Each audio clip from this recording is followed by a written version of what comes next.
Lamar ora ditampa ning bapak kuwirangan. Golek bocah wadon liyane loro mendut. Moh, Pak.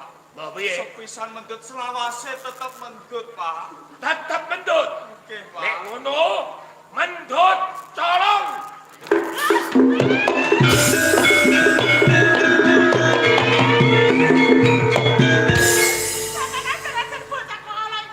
Aja melu-melu kowe wong wedok ora.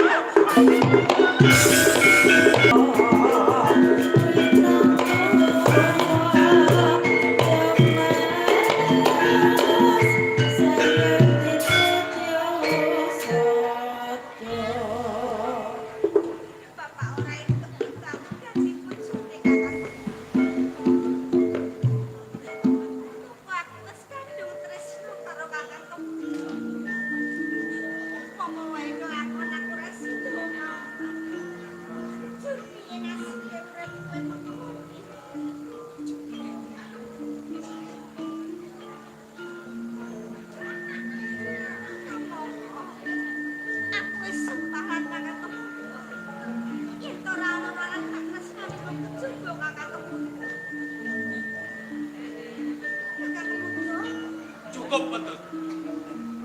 Ora sadar tapi cedak karo aku. Jebul tresnamu karo aku mung satoto binang. Batinmu ora tresno karo aku mendut.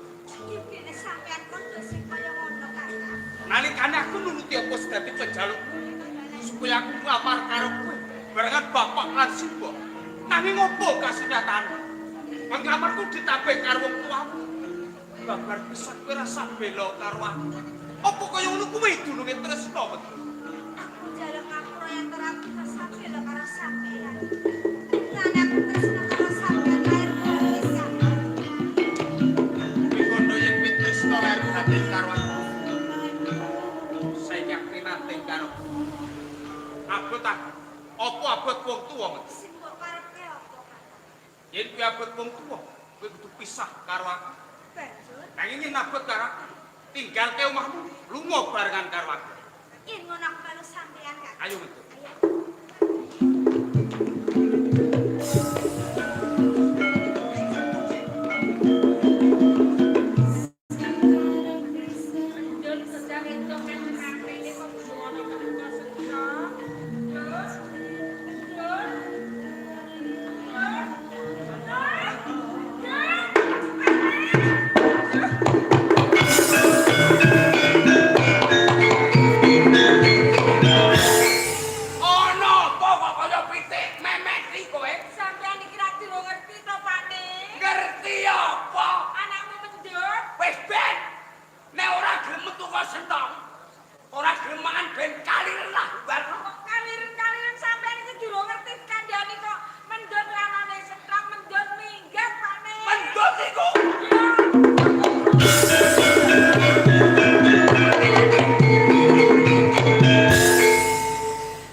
Bojomu sugih legedar padha karo bapak. Ayo mulai. Ayo mulai.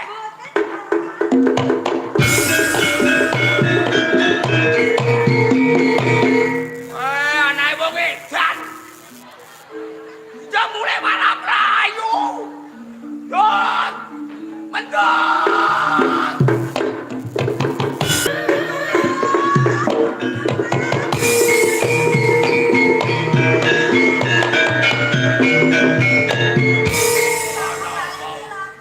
Sing cilaka sapa? Kemudo kene.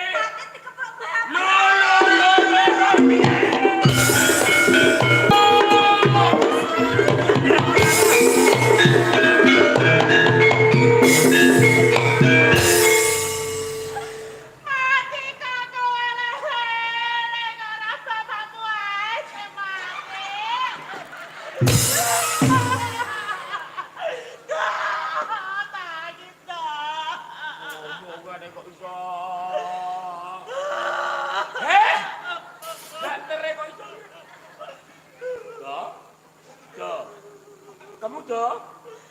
Dah. Anak burung mati. Sore. Ijau no kedute iso tambani. Kowe ndang mamule. Tumbak guntur geni gorene. Saiki Pane. Tak idoni ora jagenen kok. Takok terus. Bocah kadung ngene malah takok.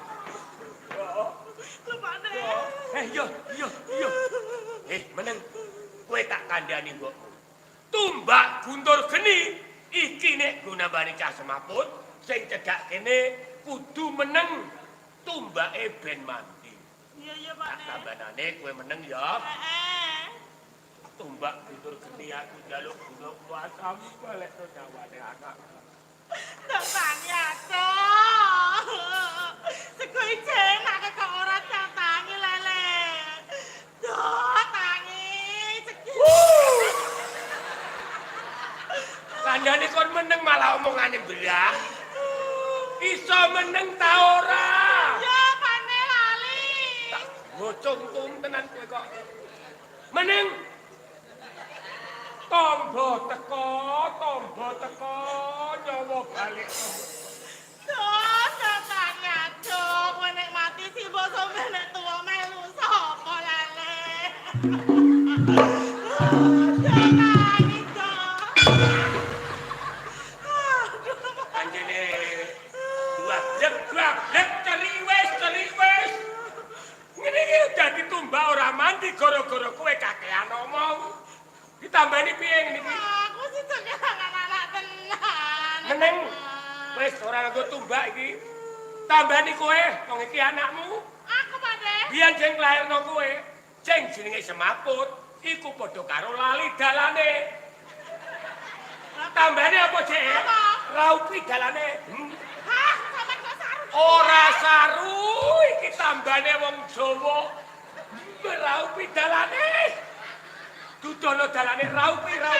Alah nggih rogoh gak wis. Neh. Ora tangi-tangi. Neh rogoh sing jero. Ora tangi-tangi, Pane. Alah, gak no. Wong rogoh nggo tomboe kok ora tenanan. Meneng. Tak rogohe aku. Lah rogoh gak tenanan nek.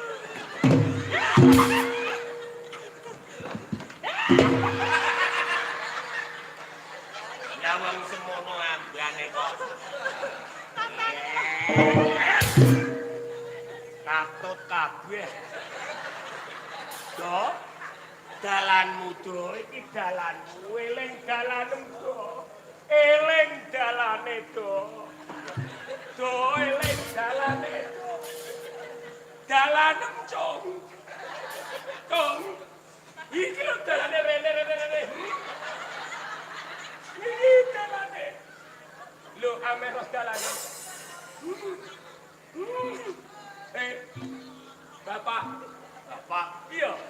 Simbok. Simbole. Alah. Medhut. Iya.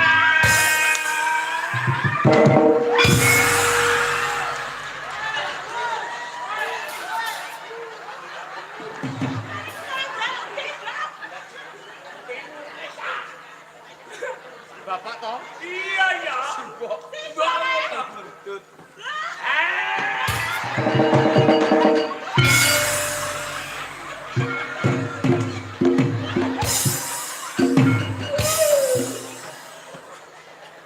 Saking senenge anakku mari, saking senenge do. Enten apa to, Pak? Padha karo numpak angkot. Duh, kowe ngene iki mang kena apa? Kena apa, Nduk? Kena apa? Dikeprok bapak, Pak Lek. Gara-gara kemuduk ejak lunga kowe. Nggih, Sengajani aku. Kowe gelem rekoso karo anakku? purun Pak Aja Lek. balekno. Yen bapake nesu Bapake ngamuk, tuwa musuhe tuwa. kaya ngono. Wis,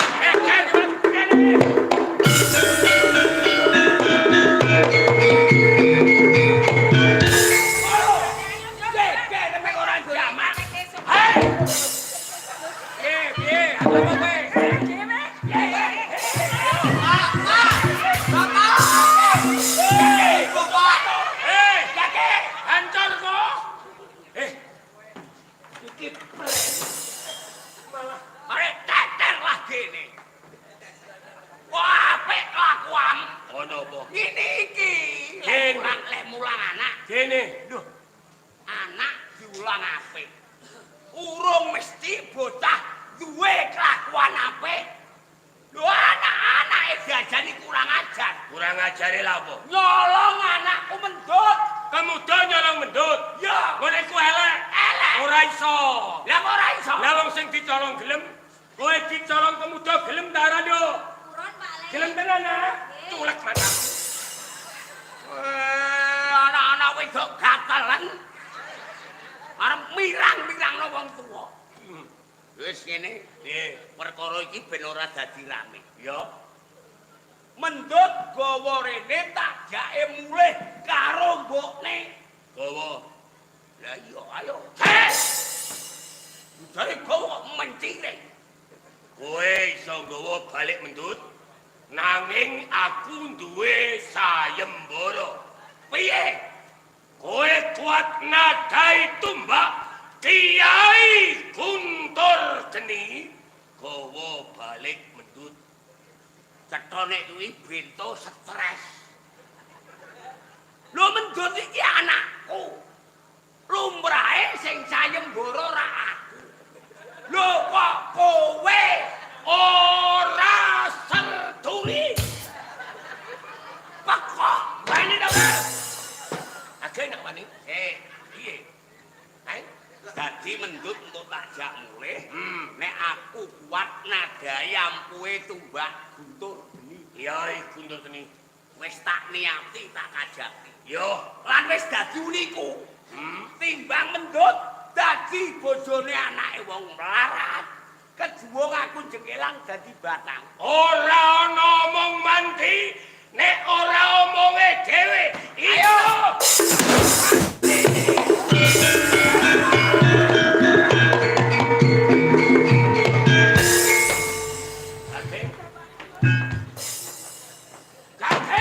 Wis, Pak. Yapure ora. Pak, Apa? Pak Dirogowongso mati, Pak. Matilah mlebeki wong gantungan ngono urip. Wong kala wis lho. Lah mungkin sampean kena perkara terus piye, Pak? Perkara tak tanggunge aku aja melu-melu. Terus aku iki. Lho.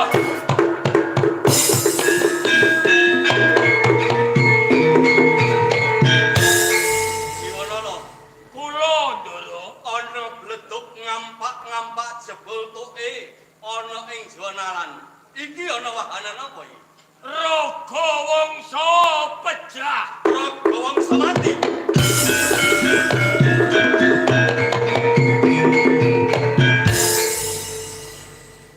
Pun lho.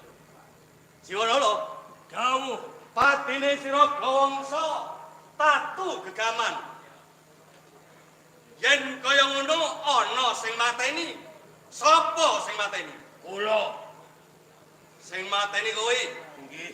Njur sing darbe panguwasa ing Kabupaten Pati iki Wasis Jaya Kesuma. Apa kowe? Kanjenge Wasis.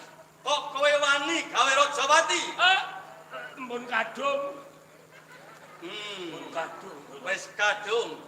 Arep tumindak ora kok petung sadurunge. Mula kowe wani nglangkai panguasane Dipati-pati Wasis Jaya Kusuma. Kowe bakal tak hukum gantung oleh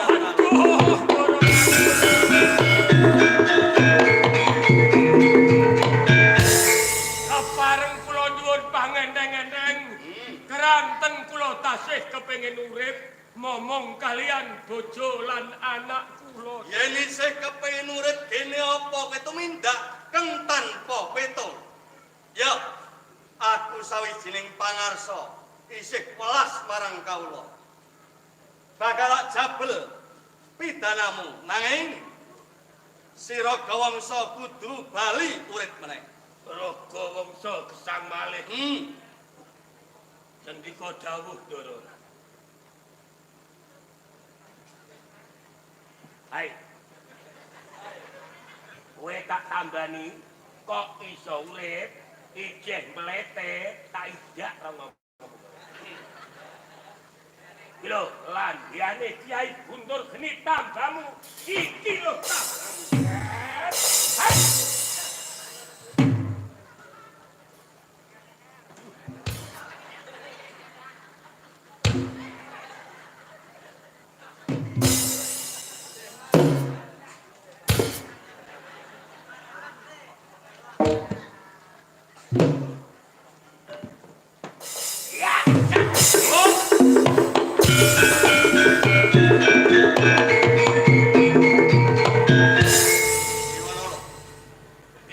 Nganti ana kedadian kaya ngene iki, satengane lara-larae iki. Perkawis anak, Ndara. Heeh. Kula gadah anak lanang kemuda. Seneng kalih mendut anake Raga Wangsa. Iya. Bocah pun padha gedene tur padha senenge. Kula wong tuwa kepengin nata anak. Kula teka nglamar teng omahe Raga Wangsa. Sareng kula nglamar ditampik niku lho tiange. Nggih, Cukup. hai wah semane wadul. Cukup. Ragawangsa, Dawuh, bener kandhane si Jiwanala. leres. Kok nganti ana kedadian keng kaya ngono? Dasare piye? Dasar kula maton. Heeh. Napa sebabe Jiwanala nglamar kok kula sampe Jiwanala tiyang larat. Tiyang larat. Mengkene panglamare kula tampa mesti dados besan kula. Mergo kula sugih Jiwanala larat nek dadi besan kula mesti nguleri donya kula terus. Ayo, cukup. Wah, kalem. Ragawangsa, Dawuh, dadi ngegungke dupeh kowe iki wong sugih bondo donya. Bondo kenane lunga, derajat kenane minggat. Umume yen duwe anak wadon dikepengenake bocah lanang. Mongko bocah wis padha rukune. Kuwi kudune wong tuwa kari ngrestoni. niku ra nek tiyang umum. Nah terus, Lah kula niki tiyang boten umum. Kula niki tiyang cukup. nggih. Marang kowe Jiwanala. Nganti nganakake sayembara kang kaya ngene iki, mligi marang sira Gawangsa apa marang sapa wae.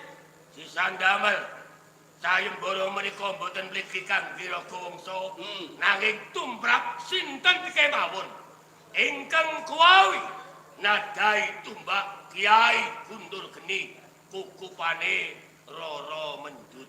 Yen kaya ngono, Bupati-pati Wasis Jaya Kusuma sing mupu sayembara.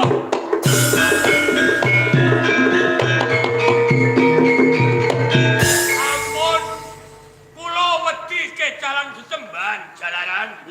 Kiai Guntur Geni niku tumbak aku. Tumbak ampuh. Iya, aku percaya kondange tumbak Guntur Geni. Wis kondang kauntar Bupati Patak Warak ing Mandalika jebol waduke saka amping tumbak Guntur Geni. Bupati maling Kapa ing Guntar jengkelan uga saka amping tumbak Guntur Geni. Nanging Kusuma dudu Bupati Patakwaran. Yen pancen kuwi ampuh, kowe percaya tamakke jajane Wasis Jaya Kusuma. Katuran Sumadyo turu Kanjeng Ngatos.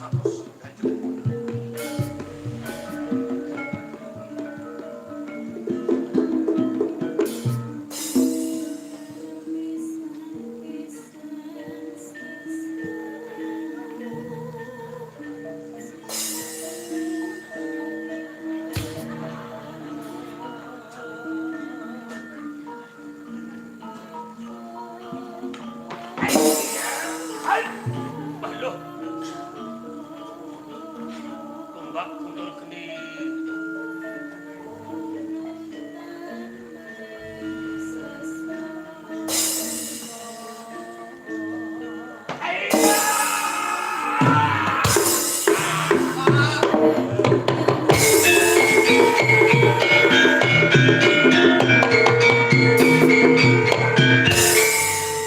Kanjeng Wasis Jiwanara. tetelo panjenengan kuwawi nadai Kiai Guntur Geni ateges nandalem ingkang saged pupu sayembara mila sedaya kersa nyekseni sayembara rampung dina niki.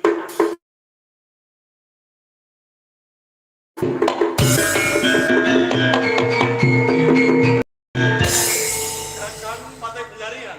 Dawuh dalem kan. Siji Tumbak Guntur Geni. Loro Roro Mendut. Boyong Kabupaten Pati. Sakit dawuh.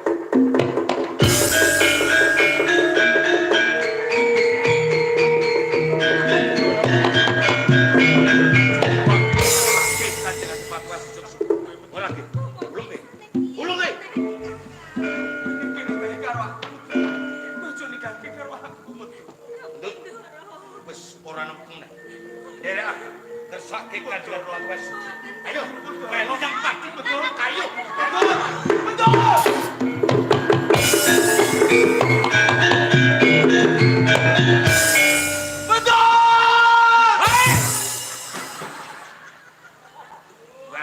Mendut, Pak. Aku arep bujung karo Mendut, Pak.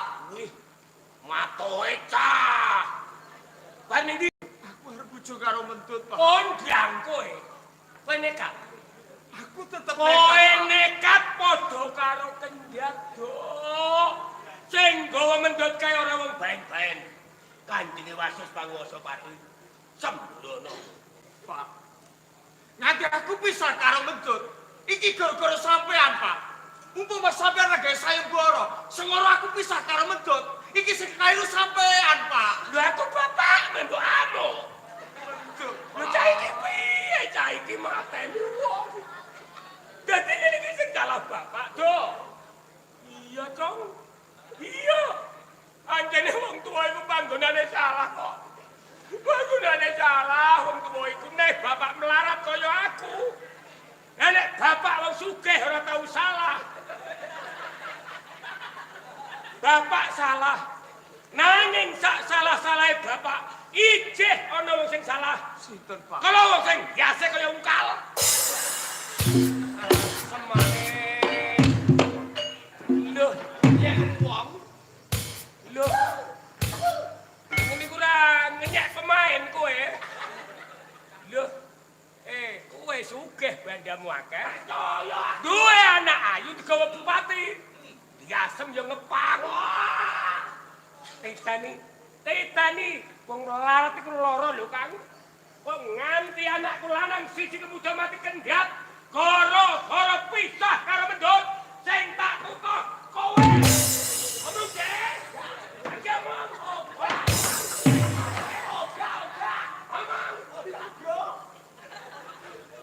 Gemes ae karo kowe.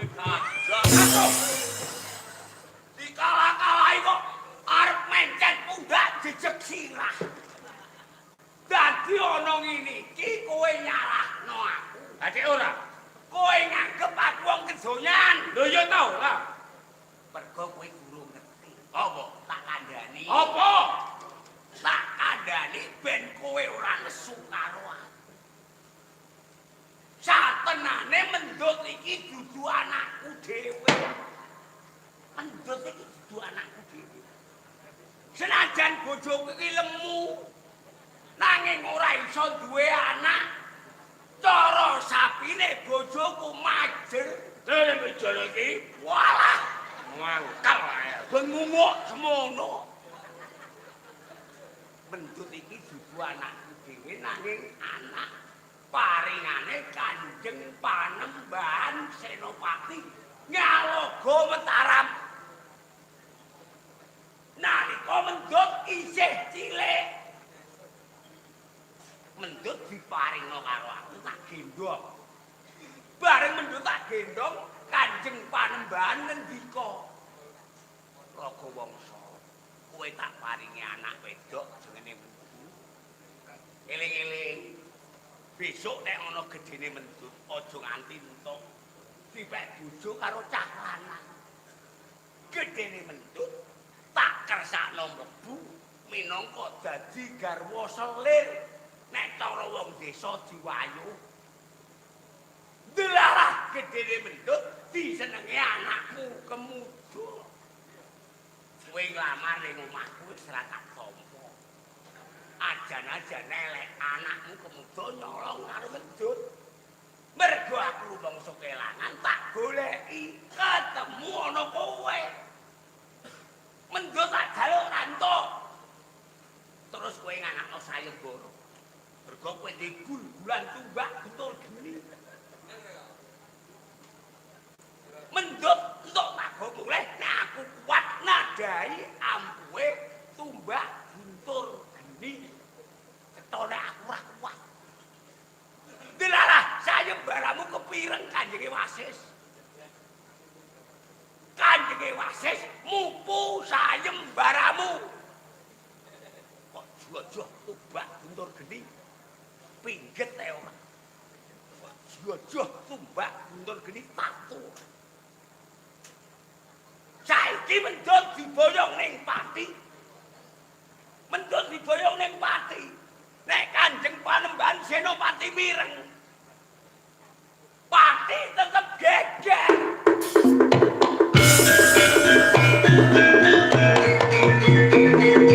Elek, pikir amelek. Kowe nek pati geger karo Mataram kowe pelarat. Mati gledak kan tinggal bondo donya. Lah aku duweku 29 seprapat. Dinggo rayani wong. Kok apik, Pak. Kadung gegere ngene lagi dongeng. Lah kudune ndongengku. Dongenge jong dik sore ora nganti geger ngene iki. Lho kowe iki ketua kok goblok. Ketua kok goblok. Nek aku ndongeng kawit sore. Ketoprae ra teko saiki blok goblok. Kang, Apa? ayo Domoro Pati jaluk Mendut. Meduke kampung ulung suwe. Saja lempu. Mendut diboyong. Kira-kira Kanjenge Wasis gendong Mendut iki ora. Sisip sembire kurang bejane. Kena ampuhe tumbak guntur geni jengkelan dadi batang. Wis ngene nek kowe ora percaya. Gegere pati karo Mataram. Kowe sanak bojomu aja lunga ke desa Jiwanalan. Aja lunga ke desa Jiwanalan. Mbokne, Oh, piye Pakne? aja nganti keciprenan geteh. Gegere pati karo Mataram. Do minggat karo aku Ning ndi? ning Gribek. Iki apa Pakne? Kowe engko nggek wit anu tak gawe warung kopi kowe dadi PK. Aku nunut Piye? bojoku kon melok. Dadi apa? Ya. Bojoku matoh nek. Lho ngono dadi PK sing aneh, mlebu ra jo girap-girap. Nunut Enake wong mlarat sakene akeh. ora iso. Iso kowe rasake aku kok. Kone wis ben mati ane wong mlarat ayo.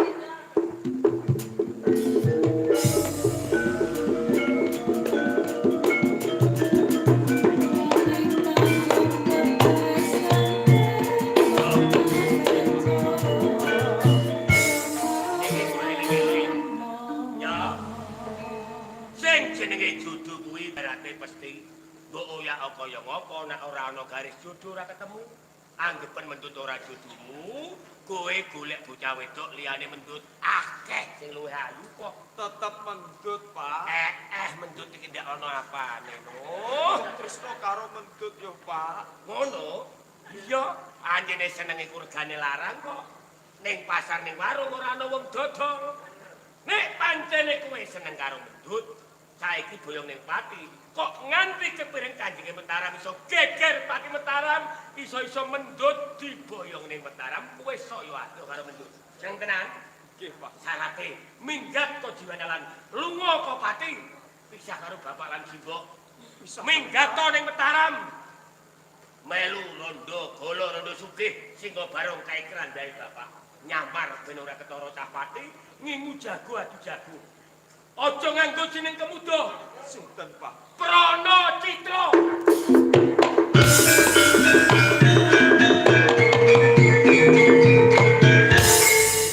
Dan pamit karo simbokmu.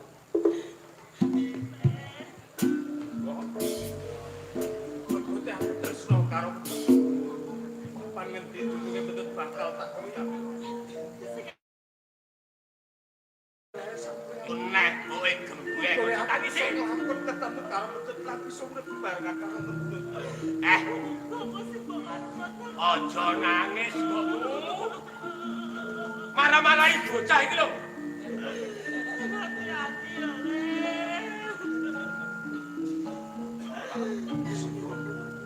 Prana Citra njaluk pamit.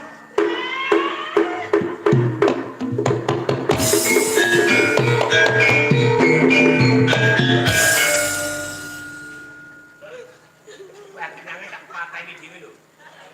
Kok gembeng. Ya ben dilakoni. Wong lakone anak itu kan nglakoni sapa? Wong tuwa iku isane mung ndonga kanggo anak. Ayo mulih, bacaki anakmu kecelaman. Ayo mulih.